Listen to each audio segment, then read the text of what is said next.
Are you sabotaging your own healing after betrayal? Today, we are going to take a deep dive into understanding all of the fear that lurks beneath those self-sabotaging behaviors. I am Lora Cheadle, a betrayal recovery survivor, and today we are going to take a deep dive into the paradox of self-sabotage after betrayal, why we unconsciously hurt ourselves after the pain is supposed to be over, and how to gently unhook from fear, from shame, from nervous system overdrive, so you can stop shrinking and start living fully again. Or, as I like to say, start flaunting again. All right, let's begin. Let's talk about the truth about self-sabotage after betrayal. Betrayal, as we know, is one of the worst injuries. It's one of the worst pains. It is by far the most god-awful thing that has ever happened in my life. It absolutely fractured my trust, not only of the world, but of myself. Because if I couldn't tell that my husband, the one person who loved me, adored me, cherished me above all else, if I couldn't tell that he was cheating, how could I ever trust myself again? How could he cheat for 15 years with 5 women and I not even know it? I mean, that was such a catastrophic injury. I really didn't think I could ever trust myself again. My body didn't feel safe. My heart didn't feel safe. Breathing, surviving, sleeping, it was all impossible. It was so hard. And there was this huge drive inside of me that what if I get hurt again? I don't ever want to go through this again. This is so exquisitely excruciating that I never wanted to go through it again. And there was that deep, deep desire to protect myself, coupled with this deep, deep desire to make everything better again, to fix it all. And yes, part of it was the nervous system response of fight, flight, freeze, or fix. I wanted to go into that fix response so everything would be okay and I could feel good again. Not gonna lie, that was a part of it. But there was also a huge part of me too that was like, this is my life. I have sacrificed like 20 years of my life.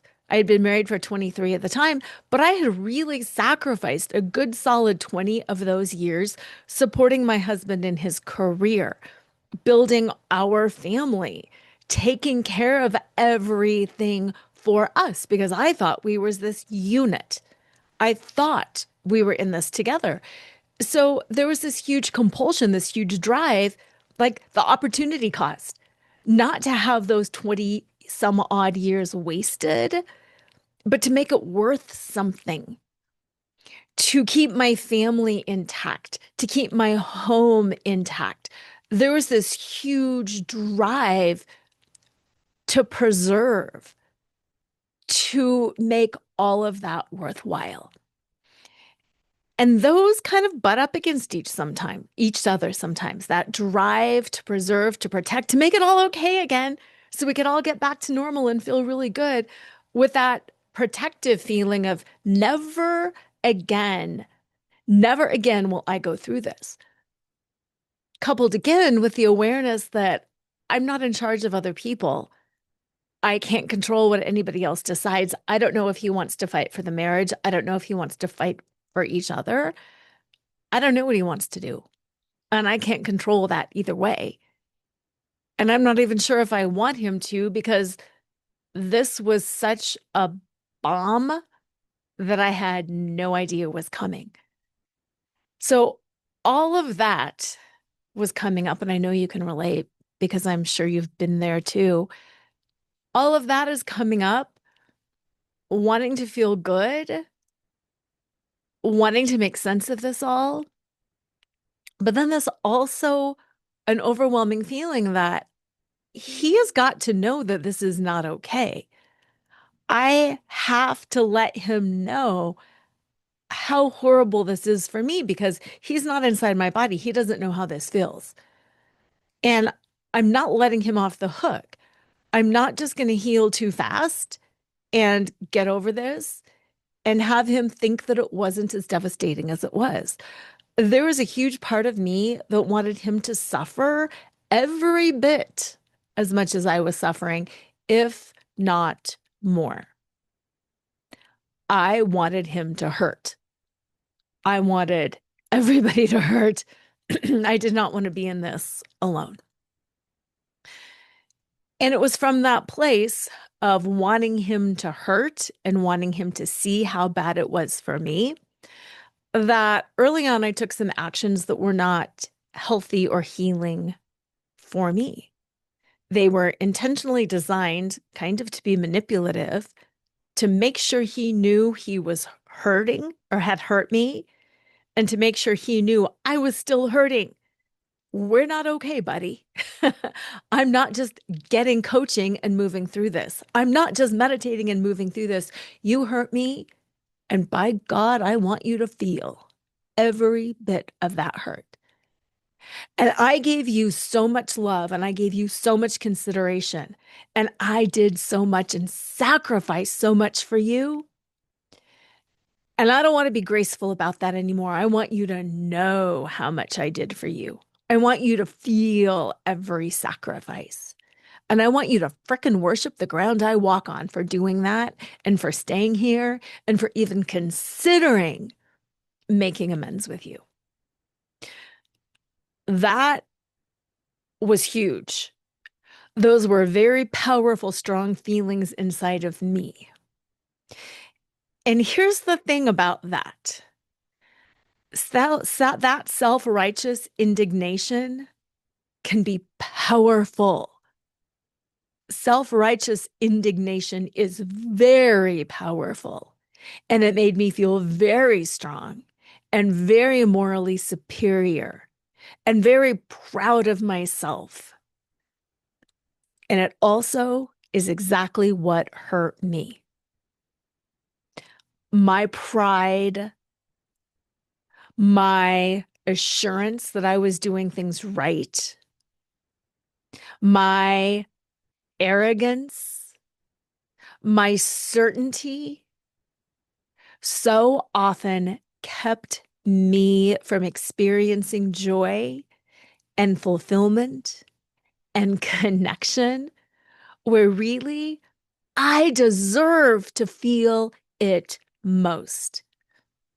And that, my friend, is self-sabotage. By the end of the show, you are going to be really clear. By the end of the show, you are going to have this understanding of, aha, that's what I'm doing. And that's why I am doing it. At the end of our time together, not only will you be really clear, but you're going to feel way more at peace with this whole situation. You will have an understanding of what you are doing and how you are holding yourself back. And you will have not only the understanding and kind of that clarity, but you'll also have a much greater desire to do whatever it takes to feel good.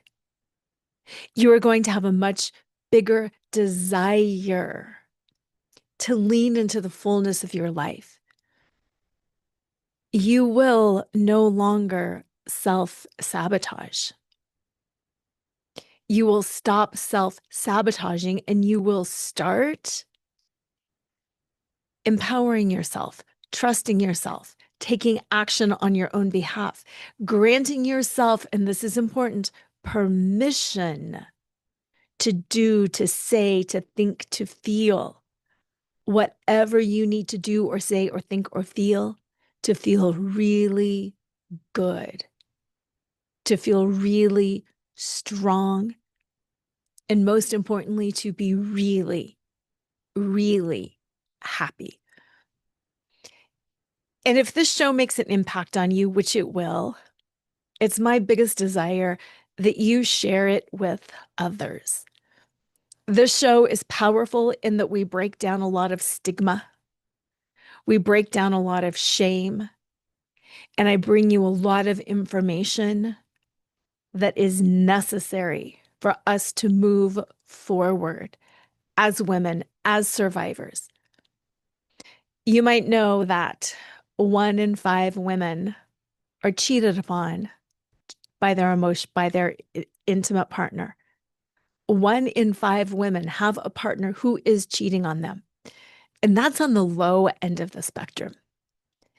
If you really look at the numbers, it's probably more like half. That's a lot of women out there who are experiencing the pain of infidelity. And like you, they might not be telling everybody.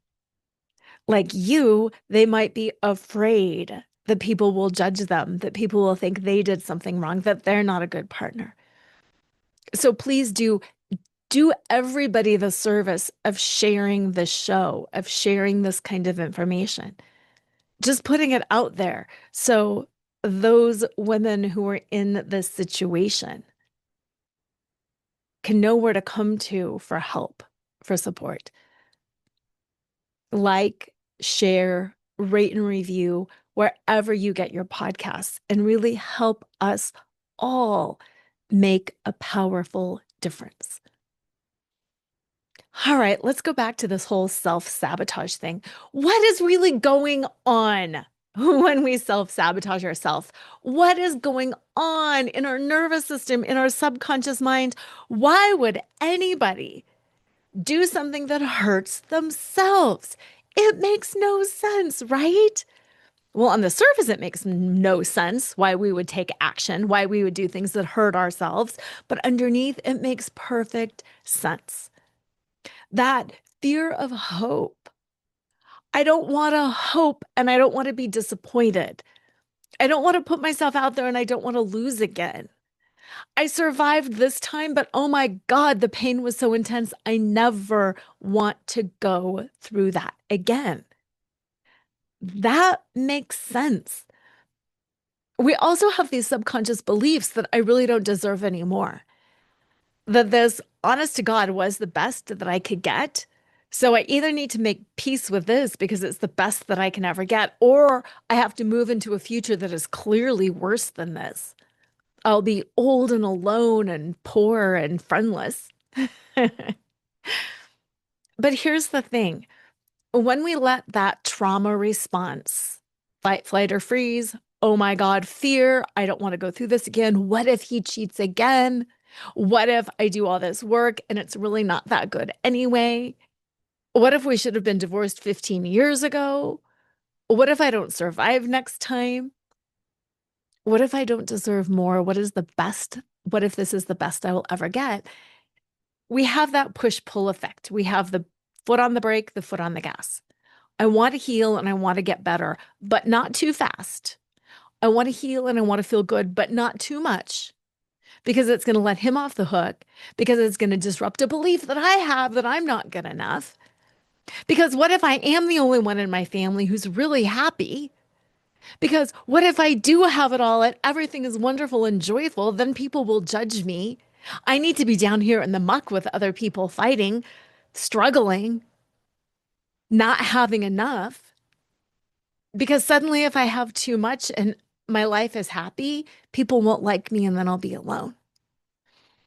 Do you see how that sabotages down? We want to feel good, we want to feel healed, but what if? What if it doesn't work out and what if it does? Those are both equally powerful. I want to feel good and I want to heal, but what if it doesn't work out? What if I can never heal? What if I never feel better? That's the whole negative side of it. Then on the flip side, what if it's too good? Do I really deserve that? What will people think? Will people believe me? How will I know how to act? How do I know how to act? What would it really be like to be cherished and loved and to have somebody fully supporting you in all areas of your life? Wow, what would that really be like? That's jarring, isn't it? They say, and I really think it's true, the fear of failure and the fear of success are equally as powerful. And sometimes the fear of success is even stronger, especially if we come from a lineage of people who have not really succeeded, of people who have done well enough or have just gotten by. All of a sudden, thinking that we are totally successful on this other level makes us other than. If you have always bonded with your friends, your sisters, your mom about men, men are so stupid, men are so frustrating, never get it. Men do this, men do that. What happens then if you have a really powerful man in your life? Men hurt, men cheat, men lie, men don't know how to show up for women. But what if yours does? Do you see that conundrum that that creates? All of a sudden, you're out there on your own. That feels exclusionary. That feels scary. So oftentimes we will sabotage ourselves. We will sabotage our partner. We will sabotage the healing because we don't know what that's like. We're afraid of things getting too good. I see this time and time again when the partner who has committed the infidelity really commits to their healing and their growth and they start showing up differently. Guess who reels them back into the toxic dance? Yeah, we do.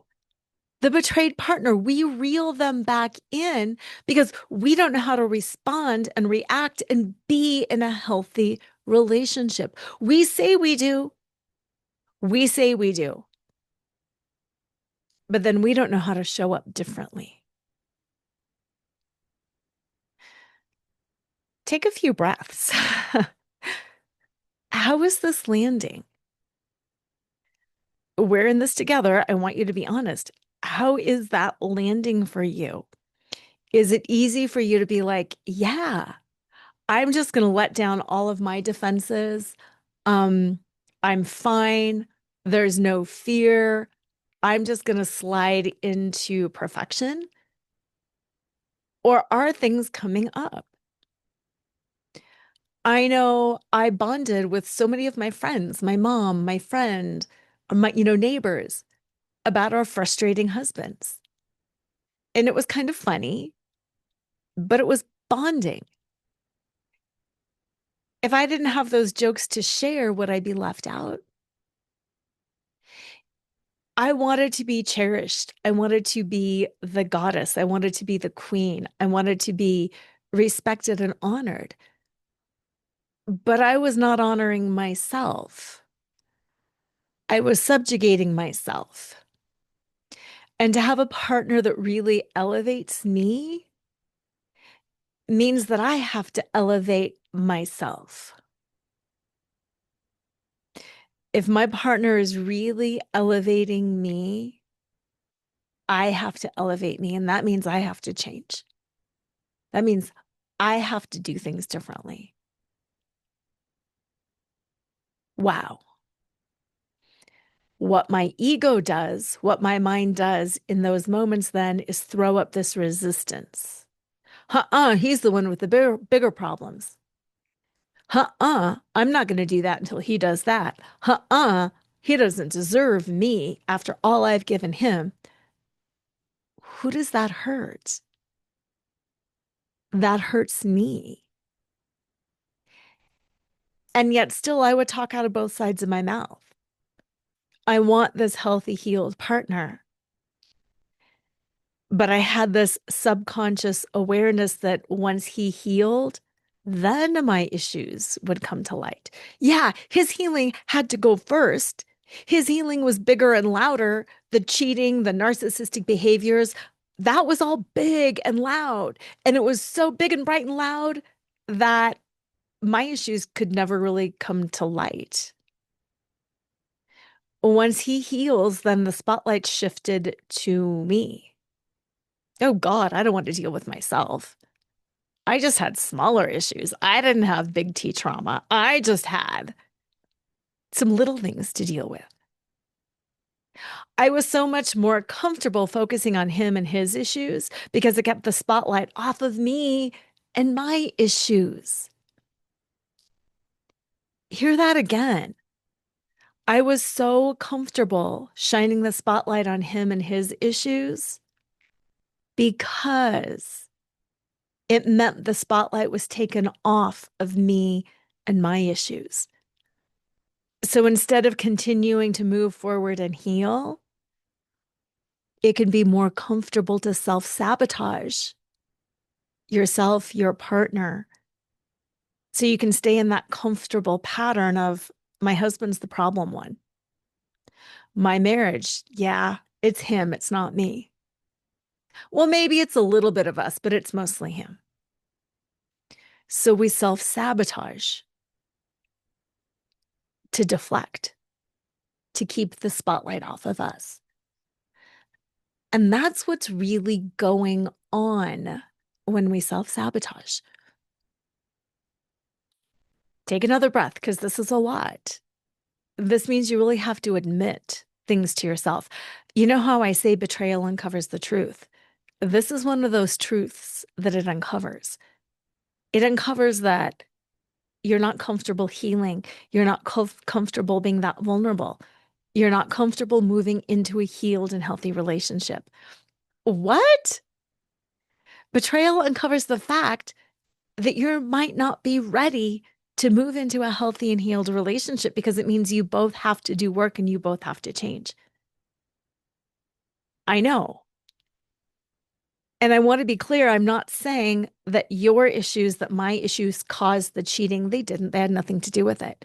What I'm saying is, as humans, we all have issues. It's just that the one in the relationship with the bigger issues, the blatant, huge on your face, cheating, lying, manipulative behavior issues, when those issues are so loud, ours never rise to the surface. And that's a pretty comfortable place to be for some of us. It's about them. It's not about me. He needs to fix himself. But then when he does fix himself, we don't want to go next. We don't want to take our turn. We don't want to show up differently. We'd rather stay in that place of righteous indignation. He did this to me after all I did for him.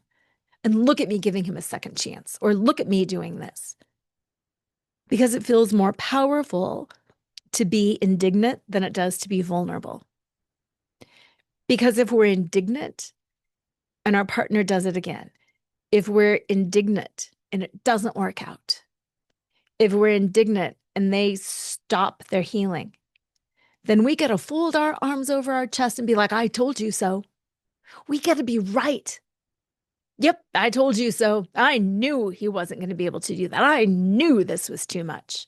I knew. We got to be right. We got to be powerful. We got to be indignant. But here's the bottom line. We also get to be in pain. We also get to stay hidden behind our own defenses. We get to stay hidden behind our own wall. Being vulnerable, being willing. I love the word willing. Willing is a hugely powerful word. Being willing to be wrong, being willing to be hurt, being willing to look at our own stuff, being able to change, being able to stand up in other relationships and say, why don't we bond over something positive? Being able to say, I love you, and let's talk about this instead. Being strong, being willing, being self-confident enough to say, I want more and I deserve more, and I will take a risk to get more. I don't want to be hurt, of course, nobody does. I don't want to be disappointed, nobody does. But I am resourced enough inside.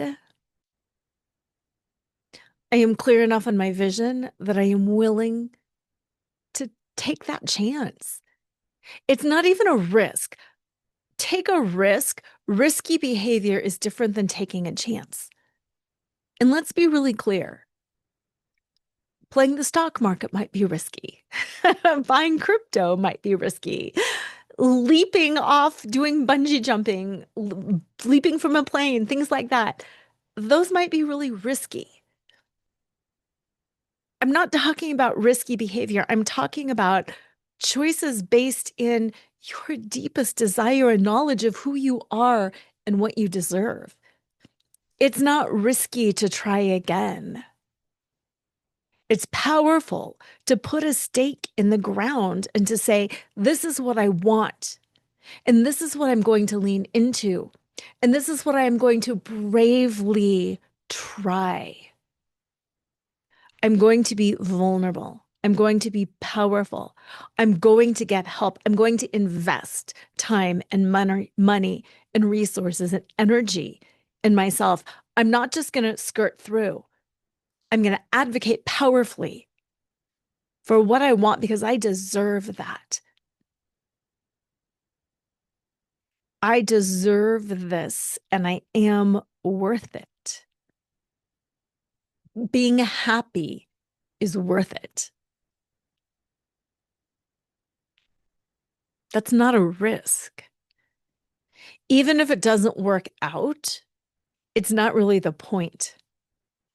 If it doesn't work out, you're still further along on the path of reclaiming yourself, on the path of creating the life and the relationships that you desire. Because every time you participate in dysfunctional behavior, whether it's bitching as a form of bonding, whether it's self-sabotaging, whether it's refusing to be open, whether it's sabotaging your husband's healing, manipulating a situation, the person that you hurt is you. Yes, you hurt other people along the way too, but you hurt yourself deeply.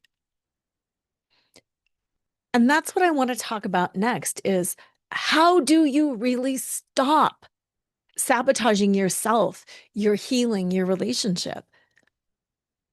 Because we've had a lot of awareness. We've talked a lot about fear of success, fear of failure, fear of change, fear of being isolated, fear of not being bonded, fear of having that pain again, fear of things not working out, fear of not punishing your partner enough, fear of letting him off the hook too soon. All of those fears, there's probably fears there that I haven't even labeled. And I'd encourage you, actually, I would love send me an email. Talk about all of your fears. Give me your brain dump. Send me an email. That is your stake in the ground that these are the things I'm afraid of. And these are the things that are blocking me. I am so dang afraid of being disappointed that I'd rather cross my arms and sabotage it right now than open my heart, lean in, and be disappointed later. I'd rather be right than disappointed. Send me an email with all the things you're afraid of. Send me an email of your biggest desires. Because just that act of writing it out and sharing it with another person is so powerful. So write it out and share it with me. That's a huge first step. That is that awareness piece. If you'd like to go deeper and journal about it, journal about it. If you want a session with me, let's do a hypnosis around it. Let's spend an hour and a half together. Let's talk it through.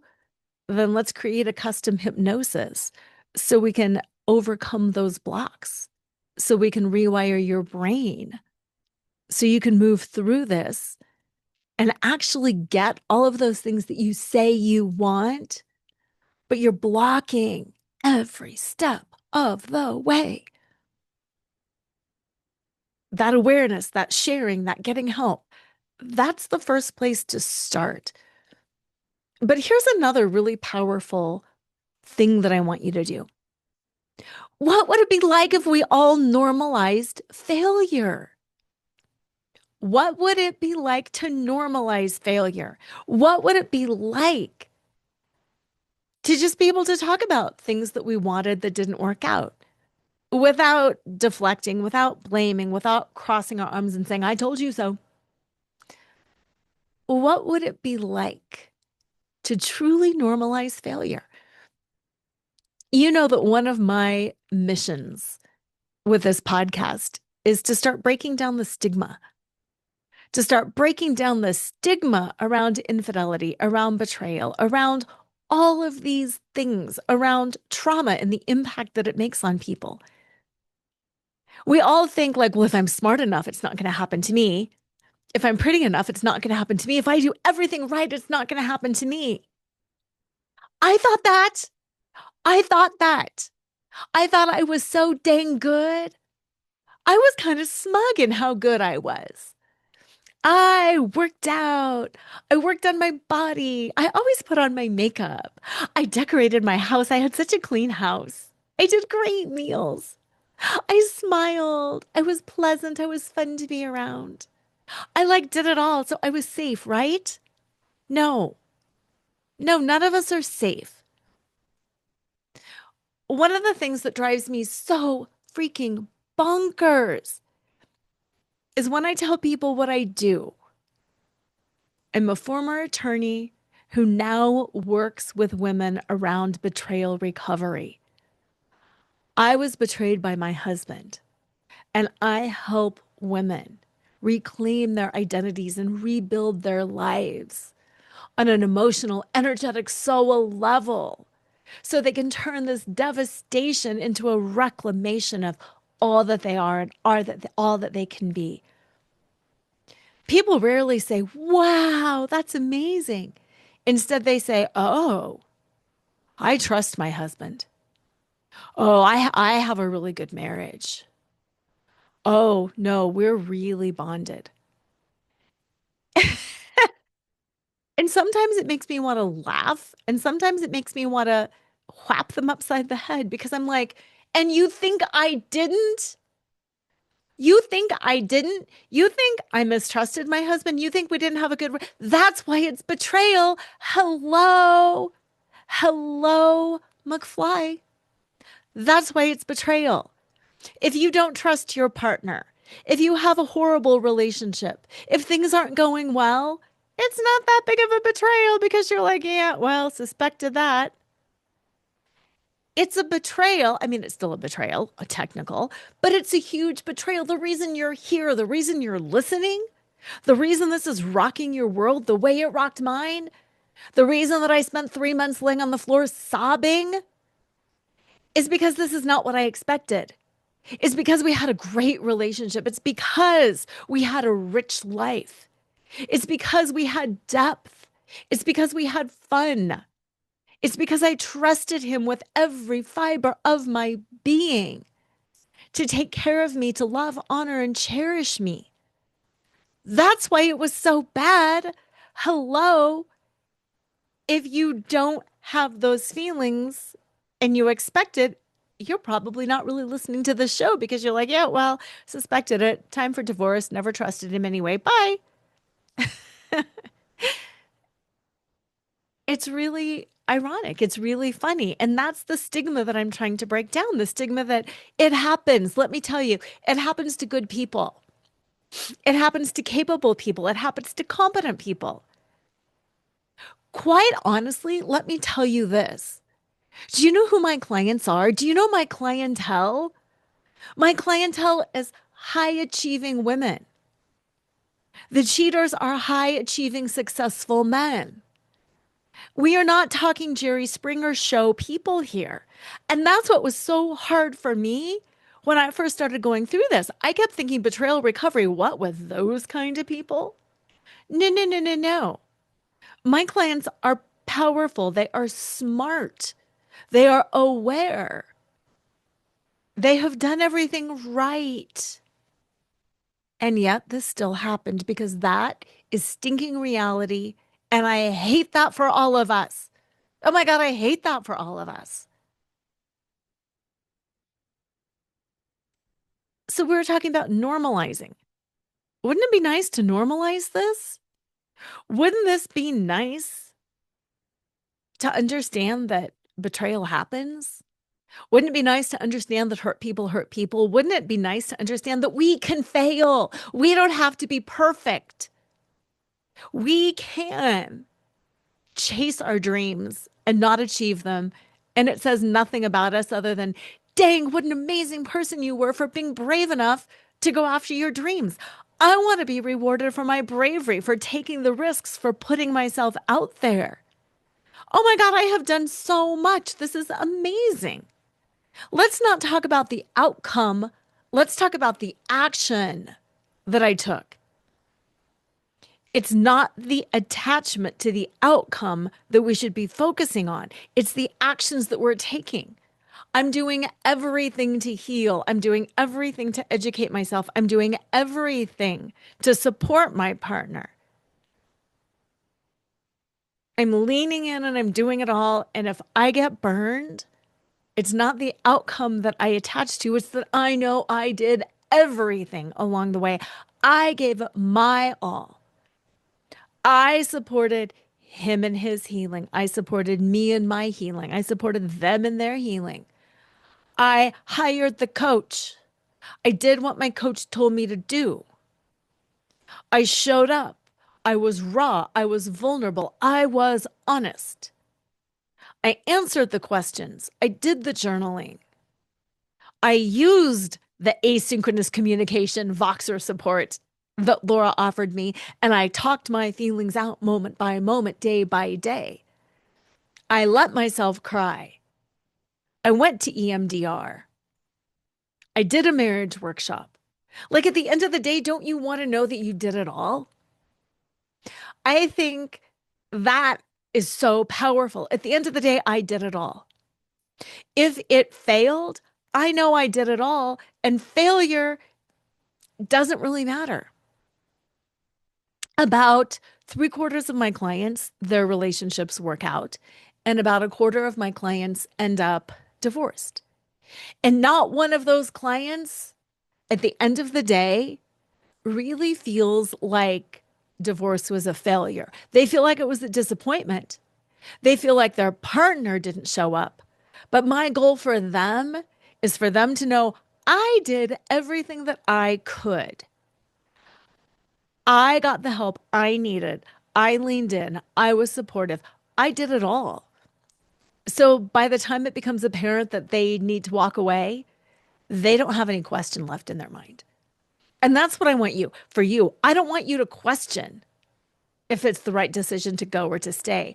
I want you to think about the actions that you need to take. And I want you to take those actions with every fiber of your being. I want a full body yes.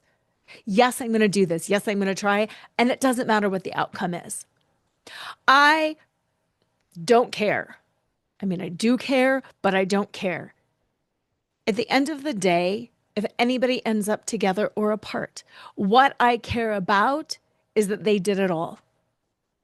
That they can honest to God say, I did it, and I'm at peace with that. And I believe that for myself too. I mean, yes, there's a part of me that's like, no, I really do want the marriage to continue to work. It's been 7 years. We are really happy. We are so much more connected. We have a level of intimacy that we never had before. We have a depth of soul that we've never had before. And if something happens, I'm okay because I also know that we are doing everything. And that's what I want for you is to normalize taking all the actions and not needing a certain outcome.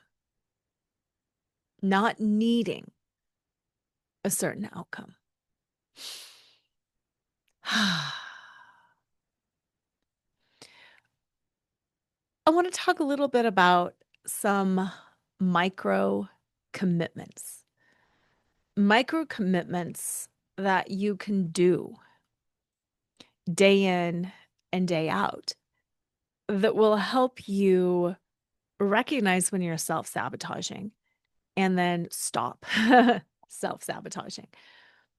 One of those micro commitments to yourself is to ensure that you are feeling good, to just ensure that you are feeling good. And no, I'm not talking about hedonistic pleasure. And I don't think anybody listening to this would think that's what I mean. I'm just meaning that calm, that peace. How can you assure that you are feeling good? If your partner asks you for some quiet time to talk, notice, yeah, I really want to do that. Or, no, I'm feeling triggered. If your partner asks to celebrate an anniversary or a birthday or of an event, how can you lean into that celebration and receive? So often we block ourselves from receiving joy. And that's why this micro commitment of just being aware of what you're receiving and what you're feeling and keeping yourself feeling good. Sometimes people ask about comfort. They ask about sex. They ask about dates or trips. And here's the thing. Of course you want your partner to comfort you if they have been your comforter all along. Does it feel good to have them comfort you? If it feels good to have them comfort you, then allow yourself to receive that. Allow yourself to receive the comfort. Do they want to go out? Do they say, can we just have a really fun dinner? This has been a ton of work. Can we just go out and have dinner and a movie? Allow yourself to receive that. You don't have to block it and punish them, because by punishing them, you punish yourself. Does that feel good? Can you receive that? Please receive that. Sex. Is it going to feel good and be fun for you? Can you receive that? Can you receive that? Lean into the fun. Lean into the connection, the joy. You probably deserve some really good sex after this. Whatever it is, how can you receive it? How can you just let yourself in every moment feel good? And that's one of the first micro commitments that I really do ask you to make to yourself. Commit to just feeling good. Commit to putting down your sword, putting down your shield, and to just feel good. You can pick them back up later. Like, you don't have to be happy and peaceful the whole rest of your life. You can fight. You can be a jerk.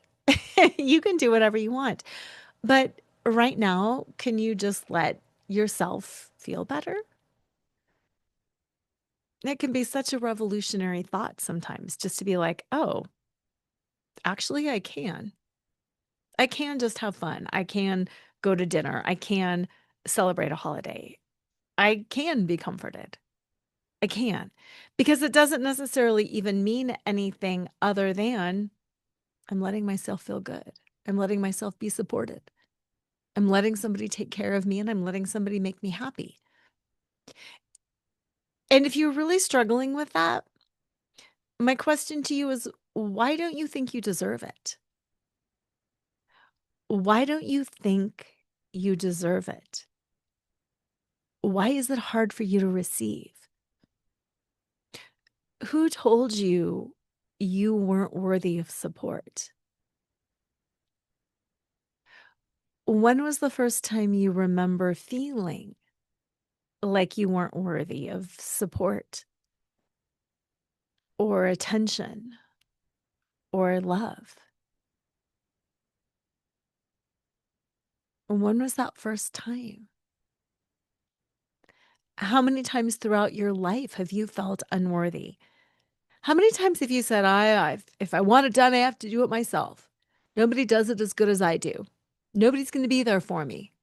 Nobody's going to be there for me. Nobody's going to show up for me. They never have. They never will. When you have thoughts like that, when you verbalize things like that, what you're doing is, again, you're creating the reality that people won't show up for you. If you have been disappointed because people don't show up for you, if you've been disappointed because you get stuck doing it on your own, if you have been let down because your partner cheated on you, Then you create, just like we were talking about earlier, that whole belief that if I open myself up again, I'm going to get hurt and I'm really not worthy of more. So then we create that self-fulfilling prophecy that nobody shows up for me. Nobody shows up for me. I always get the short end of the stick. And the more we believe that, the more we act in accordance with that belief. Because beliefs are what create our actions. Beliefs create our actions. And if I believe men are self-centered jerks, if I believe that women are always in these long-suffering relationships, if I believe that my partner is never going to quite pull it out, that he's never going to quite see me or show up for me, if I truly believe I don't have the support that I need, I'm always drowning just a little bit, I'm always going to be disappointed. I've been disappointed before and it hurts so bad and I feel so unworthy. And I know it's always going to happen. So I'm just going to protect myself by putting up this little wall and never really expect anything from anybody and never really receive anything from anybody because it's never going to be good enough anyway. We keep ourselves separate. We keep ourselves isolated and we keep ourselves hurting. And that attitude and those behaviors inspire others to not show up. Our behaviors, our attitudes inspire others to not show up, to let us down. And there's a fine line between victim blaming here, which I am not doing, and being radically accountable for our own beliefs. And yeah, I am asking you to change your mindset here, because if you change your mindset, you will change your behaviors. So let's get really honest. What is your mindset? What do you believe you deserve right now? What do you believe about your partner right now? And here's where it gets tricky. Did I believe my partner was God's gift before? In ways, and also not in ways at all. And it's my guess that you have a similar experience. There were ways you really revered your partner. There were ways you really loved them. And there were ways you rolled your eyes because that's human. But it's that radical awareness of showing up differently. Now, before we go on, I really, really want to encourage you to send me that email, to write down, to journal about this. What are you afraid of? What are you blocking? What's getting in your way? And if you've been listening to my words and thinking, yeah, that's me. Yeah, I kind of do that. I don't want to heal too fast. I don't want to let him off the hook. I want to show him how bad he hurt me. Then I really, really do invite you to reach out. We can have a single session. We can do 2 or 3 sessions. It doesn't matter to me, however many sessions you want, however many sessions you need. If you want the whole shebang, we can work together intimately for 6 months. You alone or you and your partner with me, we can put this all back together again. But if you just want to try a single session, try a single session.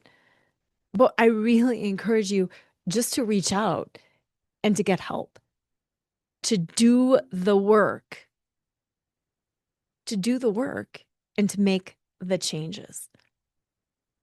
If you go to affairrecoveryforwomen.com, you will find links to my 3-month package, my 6-month package, and to my single sessions. And like I said, I don't care what format you use. I don't care what format is best for you or for you and your partner. But I really do care that you were able to reframe this. I really do care that you were able to, at the end of the day, say, I did everything that I could have done. And I have no attachment to the outcome because I know all of the steps that I took along the way were worth it. They were worth it because of who I have become through this experience. Affairrecoveryforwomen.com. And yeah, let's do this together. You don't have to do it alone. I had mentioned that earlier, but when I first found out about this, one of my biggest fears was I thought I was different. I thought my relationship was different. I thought my partner was different. And the truth is, we're different than the stereotype, but we're not different from you. We're different from the stereotype, but we're not different from you. It's us. It's all of us. And we are so similar and we are so alike. And yes, there's little differences along the way, but all of our hearts are in the right place. All of us have done so much and accomplished so much and thought things were really, really good, which is what makes this fall all the more devastating. Wrapping this up, self-sabotage. Why are you sabotaging yourself after betrayal? I want you to really think about that desire to punish, the desire to punish your partner by not healing. And this one does take a lot of time to unpack. And I'm being perfectly blunt and perfectly honest. I don't have like an easy out on this one because it's a lot. We want our partners to see us broken.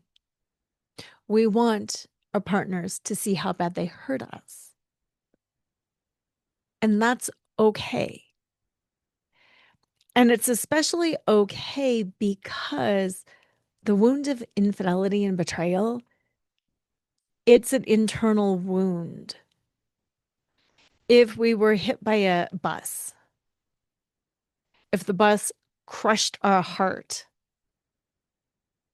gutted us completely, the whole world could see that we're laying in this hospital bed and our guts are outside of us and we've been stitched up and we're black and we're blue and we're broken and we're bandaged and the whole world could see it. So we would get that acknowledgement and then they could see us heal. One day the cast comes off the arm. Slowly the bruises fade from that dark purple into a greenish yellow and then finally disappear altogether. The stitches start dissolving and then they come out and then you have a red scar. And then with time, the redness of that scar dissolves and then you have a white scar. And then you rub on the scar tissue a little bit and break that down. And pretty soon it's just a subtle line. Like we have that visual evidence of the healing. We can look at people who have been hurt and we can track their progress. Look, your hair is growing back. Look, you're walking without a limp. Look, you're not using such an other anymore. You're not using a walker. You're not using a cane. You look good. You look strong. And what makes infidelity so hard is the wound is on the inside and we can't see it. So then we have that compulsive desire to show it to somebody. Let me show you my wounds. How do I show you my emotional wound? The only way to show somebody your emotional wound is to act wounded. The only way to show someone your emotional wound is to act wounded.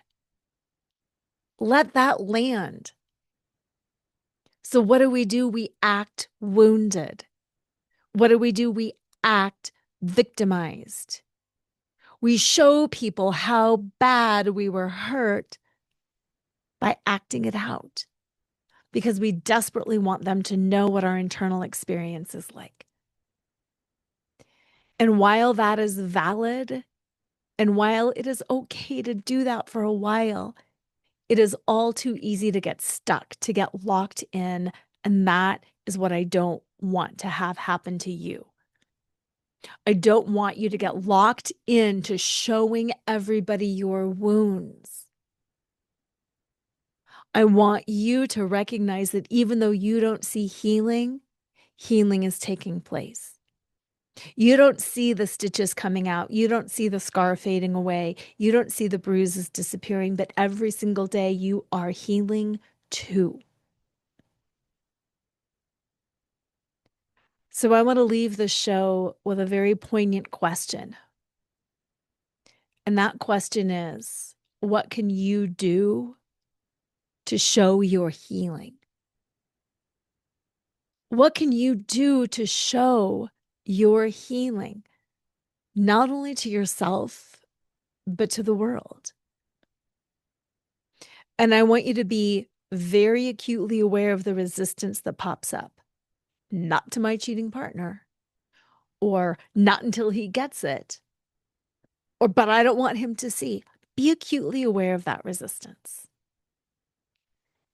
because that's the work that needs to be done. That's the work right there that needs to be done. How can you show your healing? And what is the resistance that pops up to showing others that you are healing?